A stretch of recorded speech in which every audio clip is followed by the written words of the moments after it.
After slotting 6 past Luton in midweek, we'll be hoping that Manchester City have used up most of their weekly goal allowance for one of our tips. That's part of a double that will hopefully bounce us back after last week's disappointment.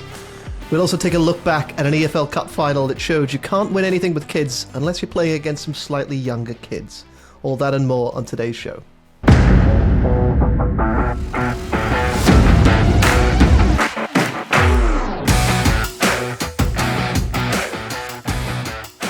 Hello and welcome to the Betting Expert Football Podcast. I'm your host, Daniel Jenkins, joined as ever by Betting Expert's very own football editor, Mr. Sam Ingram. How are you doing, Sam? Hi, Dan. All good, thanks. How are you? Great, yeah. Sun is shining, weather's good. Is it? Shining? No, it's I was going to say. Welsh. It's not. So, as always, we'll start off with a look at last week's tips and how they got on. And Sam, after 2 out of 2 the week before, it was 2 losses this week. To remind people, you had Salford +1 in the Asian handicap market versus Mansfield. But the Stags won that one quite convincingly. Yeah, look, 5-1 to Mansfield. On the face of it, it sounds like a horrendous bet, and it probably wasn't the best bet ever. I said that I expected Salford to score, and if that happened, Mansfield would have to score 3 for it to be a loser, and they did so fair enough. But yeah, when they got to 3-1, Salford City lost a man, got a man sent off, and then it just ended up in a 5-1 scoreline. With hindsight, which is always a little bit clearer come the final whistle, probably could have gone for a goals angle, or maybe both teams to score over 2.5 goals type bet, but yeah, one of those things. Yeah. Your other pick for last week was over 2.75 on the Asian goal line in Blackburn versus Norwich. It finished 1-1, but looking at the highlights, there were a few missed one-on-ones, some really good saves from keepers. On another day, we probably would have seen a few more goals in that one. So we may be happier with your selection there. Yeah, I mean, as happy as maybe you can be with a big fat loser, but yeah, I'm not sure how Blackburn only scored 1 on Saturday. Angus Gunn in Norwich City net was unbelievable, made a few really good saves, and I suppose maybe if you play this game another 10 times with exactly the same chances, I'm pretty certain most of the matches would have ended with 3 or more goals. But again, another one of those things. I think it was a pretty good bet, and like we said last week, it was the 2 teams in the Championship that if you could put them together for a goals bet, it'd probably been them 2. So yeah, just typical. Those games always seem to end 1-1, don't they? So that means we're back to being technically profitable. Unfortunately, staking 1 unit per bet, we're at an overall figure of plus 0.785 profit since launch. I do want to turn this into a bit of a discussion here as well, because I think a lot of people in betting will ignore their losses. They only want to talk about their wins, which isn't the right approach as far as I'm concerned. As you said last week, it was a bit of a tough weekend for you overall. How do you usually react to that? Yeah, I had a really poor weekend personally. Obviously, these 2 bets on the podcast lost. I took 5 bets last weekend. 4 were losers.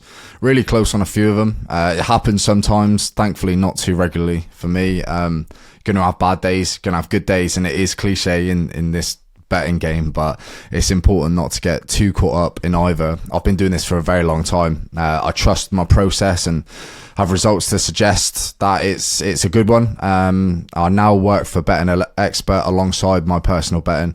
My professional life is wholly football betting now, and however, despite all of that, it still affects me. Not as much as it may affect some. I've learned to be very level-headed when it comes to losing. I'm used to losing. I'm also used to winning. But after a really below par weekend, any future potential selections begin to look like losers to me. I don't work with betting models or algorithms or whatever it may be. I pick my bets manually based on value. And initially, after a weekend like this, I'd look through the whole weekend slate and instantly just hate everything on a coupon, even if it was clearly value. There'd be like a nagging doubt in the back of my head that whatever I picked would fall short, just like at the weekend anyway. So what's the point? I'm only bringing this up really because I'm sure there's going to be a few listeners out there who will have exactly the same kind of experience as me. Yeah, definitely. I mean, we've done 2 tips on every show so far, but that number isn't set in stone. Sam's only ever going to tip on what he wants. It can be 2 tips, 5 tips, 1 tip in a week. I don't really mind. So obviously you should never chase your losses when betting. So how does it affect your thinking going into this week? And do you have any advice on handling losing runs? Yeah, it affects my thinking on maybe a Sunday or a Monday. Like, yeah, I'm human. I suppose what I've got to bear in mind is that football is such a low-scoring sport, and with that comes variance in abundance sometimes. There may also be variables that we're unaware of, variables that are unable to be factored into pricing. You know, there's at any given time, there's 22 players on that pitch. We don't know what's going on with all of them. So we need to keep that in mind. Sometimes you're going to take a bet you believe was value, but closes disastrously at a bigger price. And sometimes you're going to take the best bet in the world that loses. And I think that's a really important point to think about. Good bets lose, bad bets win. It's happened. It's the game we're in. The main thing here is that if you do have an edge, if you think you've got good long-term results, if you can beat the closing line on the majority of your selections, then there has to be a business as usual approach when approaching the following weekend. We must all gamble responsibly, of course, and adhere to a sensible staking plan. And we've got to remember that even the best bettors in the world, they're going to lose a large percentage of their bets. What really helps me personally is looking back through all my track bets. Record keeping is, you know, as boring as anything, but it's so important for a number of reasons, and this is one of them for me. To remind yourself how consistent your approach is, to highlight similar bets to the ones that lost on the weekend or in a losing run, and recognise that they probably weren't the worst selections. Now, I don't do this for every poor weekend, but when I need to, when I'm struggling a little bit, I will do. And if I'm on a poor run, I'll ask myself questions about each bet. Why did it lose? Why did I back it? Would you back similar if it was to be replayed on the weekend? And I find that really helpful personally, and I'd encourage people to do similar. And there's a couple of podcasts on the Smart Betting Club that addresses the psychology behind losing runs and lots of other topics that will help anyone's kind of betting journey. So I'd really advise to go and listen to those guys and check them out too. Yeah, it's a good show. I mean, it's probably a bit of a nonsense analogy for me, but I kind of view betting as a tennis player. So Novak Djokovic, for example, best tennis player in the world, best tennis player of all time, possibly, probably, maybe. Mm-hmm. He's only going to win 51% of his points. He's, you know, even the losers, he could have played the exact right shot selection, made the right choices, and still end up losing it. And I think the same applies for betting. Maybe, yeah, no, I like that. Like, no, because you need to get used to losing, because you're going to lose a lot of bets. So yeah, no, I like that. You're right. Yeah. Probably good advice for life as well. Okay, so I do want to chat about last weekend's EFL Cup Final, which Liverpool won 1-0 after extra time. No goals in 90 minutes, but it was probably the most fun I've had watching a League Cup final since Swansea City won it in 2013. Sam, what did you think of the match?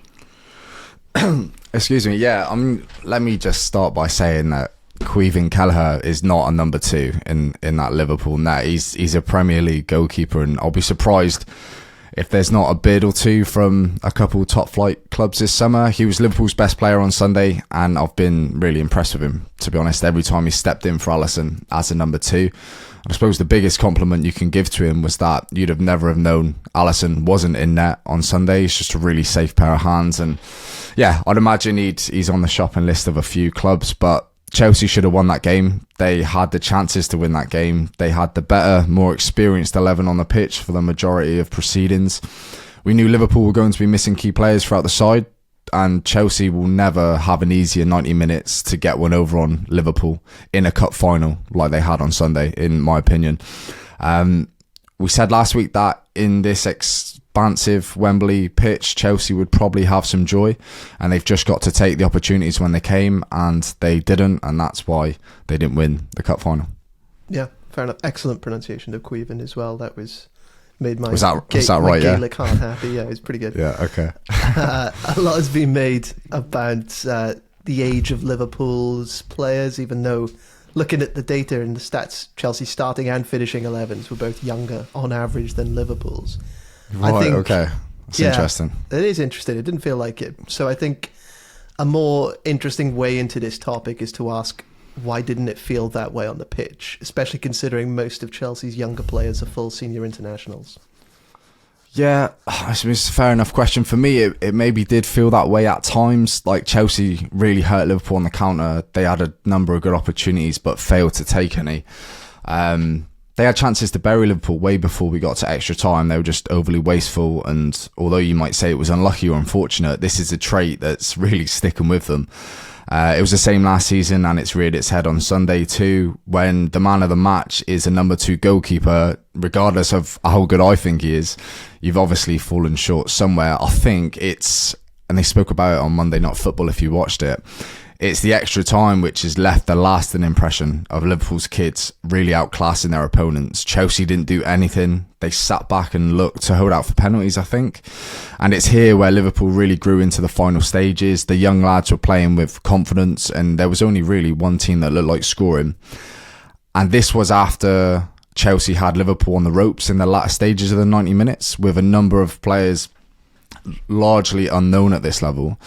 Chelsea had a young squad out, but like you said, established professionals, and there would have been 2 or 3 Liverpool players that people would have never heard of on that pitch. And that approach in extra time, it just didn't make sense to me. Like, the game was there for the taking, you would think. Maybe collectively they were dead on their feet. Like, it's hard to kind of put your finger on it, but whatever it was, you know, that's one of the main reasons why they ended up losing on Sunday.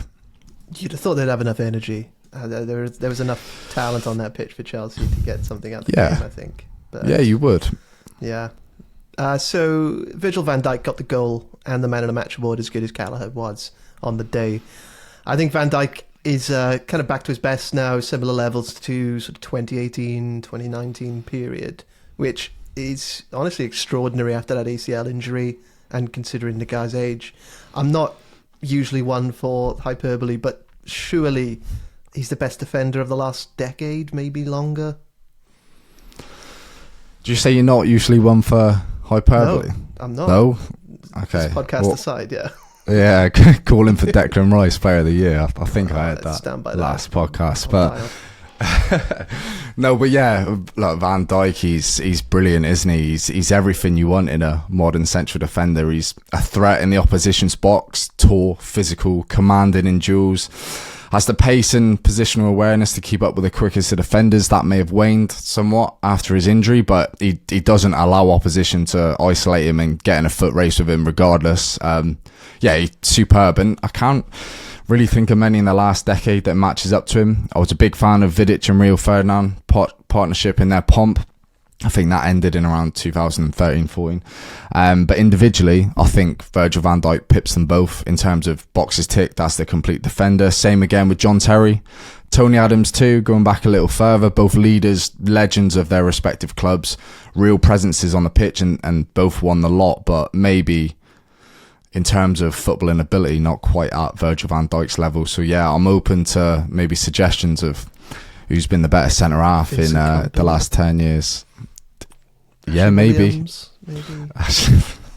Maybe Vincent Kompany, but I'd probably say Van Dijk pips him as well. Yeah, it's a close one maybe, but yeah, superb centre-half. Yeah, just by a hair in front of Williams. We're going to move on to this week's tips, and now for Sam's first bet, this is one I was fully on board with. There weren't too many goals in Manchester City's matches, but that all changed in midweek. Sam, tell me about your pick for this one. Yeah, it did. On the back of a 6-2, it's not ideal, is it? But I'm going for Manchester City in under 4.5 goals in a bet builder at Bet365 at 1.80, which I think is a pretty good way into this match. If you look at Man City, they're 1.30 favourites, so obviously not too much juice in that price. Just seen, saw last night that Harry Maguire has been ruled out of the FA Cup match on Wednesday, with Bruno Fernandes and Varane also doubts.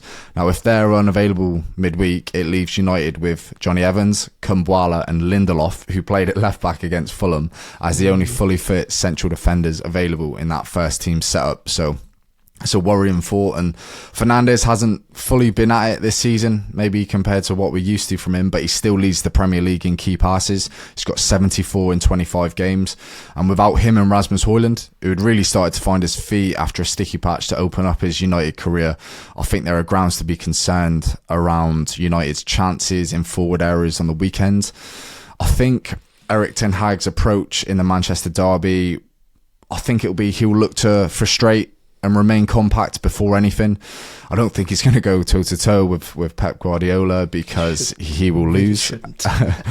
He's going to look to hurt City on the break if the opportunity arises, and that should lend itself to the under 4.5 goals thinking, whilst I'm very confident that City have enough firepower and know how to break down even the most resolute United backline. City actually have scored in each of their last 54 home games in all competitions. A goal on the weekend would equal the club record of scoring in 55 consecutive home games between January 2012 and January 2014. So you would expect them to at least score. Yeah, I mean, they certainly did that in midweek, didn't they? 5 goals for Erling Haaland, 4 of them assisted by Kevin De Bruyne. City they've scored 3 goals from 7.12 expected in their last 3 Premier League matches before that game against Luton in the FA Cup in midweek. Are you worried that we'll see the goals fly in for City in this match? Yes. Yes, I am. We're recording the morning after the City 6-2 thumping in the FA Cup, so it's still a little bit raw. And Haaland getting 5 goals in 58 minutes is just a bit daft, really, isn't it? So yeah, clearly a worry. Yeah, clearly a worry. Of course, you can just see City being bang up for this and getting 3 goals in like 20 minutes or so. But I'm hopeful that United can turn up and offer some resistance. The leading thinking for this under 4.5 goals bet is not only does it drag City's 1.30 price up to 180, but it also leans on the likelihood that United aren't going to trouble too much in forward areas, like I mentioned, with the lads on the sidelines and their overall lack of bite away from home. So no side who currently resides in the top half of the Premier League table has scored fewer goals than Man United's 17 away from home this season. And the 16 conceded on the road is only bettered by those in the 3-horse title race. So if you couple that with Man City keeping 3 clean sheets in their last 4 Premier League games, as many as they had in their previous 20, then that suggests to me that United might be kept quieter than usual in the Manchester derby on the weekend. Yeah. I can't oppose this bet too much, as I actually made a similar one on Monday, but I went a bit further and went for under 3.5 goals and City to win. So whilst, a bit more. Whilst I was doing my research, I found. Did you know? Well, you're going to guess, but did you know what fixture has seen more away wins in the Premier League history than Man City versus Man United? Is there a fixture? Ooh. I don't know. Is Manchester derby top? Yeah, it's top. Is it actually top? Oh. Yeah. There's no other fixture in Premier League history that has seen the away side win more, which is not ideal. But I thought I'd bring it up anyway. I didn't know that. Good stuff. So, for the record, Betsy has this game with the City win. City coming in with 2.47 expected goals. Manchester United coming in with 0.84. Difference of 1.63 and overall goal line of 3.32. So definitely favouring with Sam's bet here.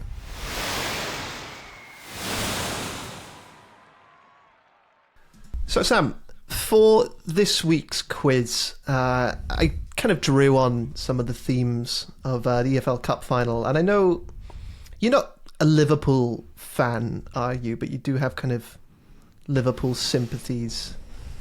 Yeah, I would say so. Let's go with that. Yeah. Okay. So Virgil van Dijk scored the winning goal for Liverpool in Sunday's EFL Cup Final.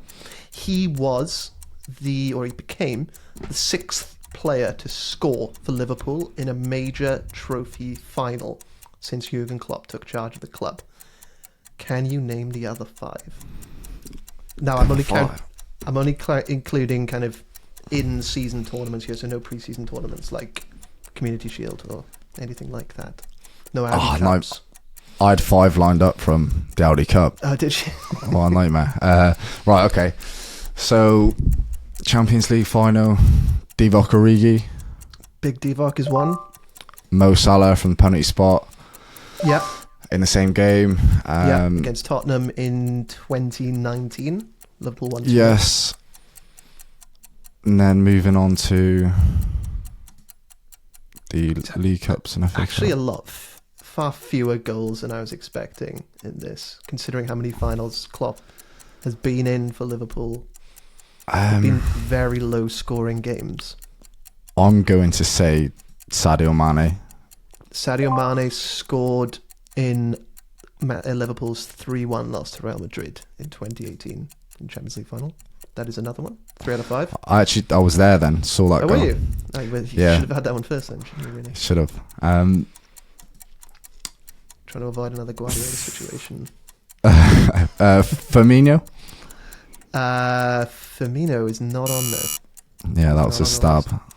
I think he scored in a Community Shield a few years ago or something. That's what I was thinking. Sounds about right. Two more to go. Two more. For the record as well, you had Sadio Mane. He's also scored in European Super Cup, which I did count. He scored a brace against Chelsea in 2019. And Salah also scored in the Club World Cup final that same season, 2019-20, which Liverpool won 1-0.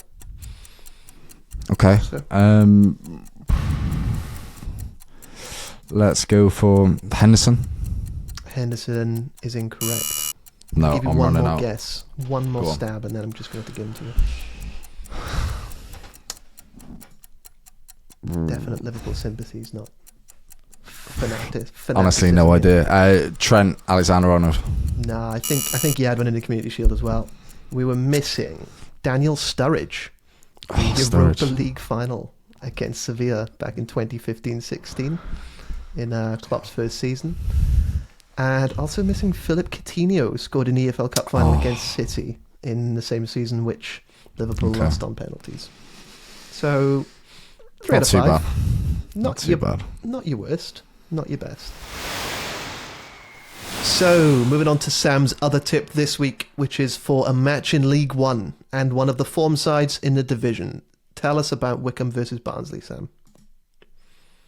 Yeah, so I'm going for the away team on a 0.08 in handicap, returning stakes in the event of a draw.